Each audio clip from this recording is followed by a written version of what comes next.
Mapasok na ako.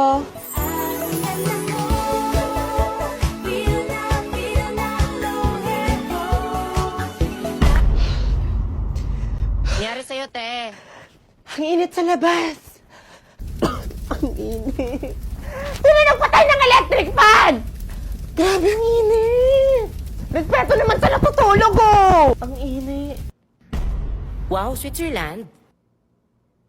Precious, may yellow paper ko. Ano? May nakikita ka bang yellow paper? Easy lang. Init naman ng ulo nito. Init-init na nga eh. Sorry, Precious, sa init ha. Ang hot ko ka. Aray! Imperno na ata to. Ay, ano sa talas? Grabe ka naman, te. Nagre-rejuve lang yung tao. Ay, sorry, te. Pre, ang init, pre. Oh my God, it's so hot. Like I'm getting dewy na. Uy, sa amin mo na to, ha? Ay, Switzerland. Nakapal ang mukha mo, no?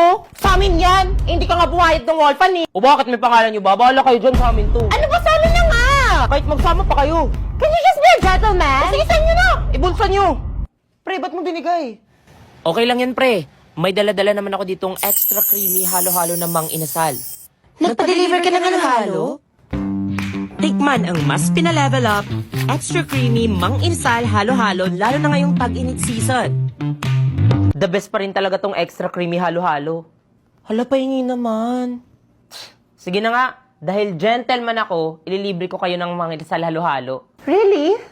Oo, sagot ko na. Lalo na ngayong upcoming National Halo-Halo Blowout. Magpa-deliver na galing sa halo-halo destination ng Pinas. Dahil 20 pesos off ang extra creamy halo-halo small ngayong April 21. Counted ba yung kachat kong halo-halo magbigay ng feelings? O, te, counted nga pati yung mukhang tosino eh.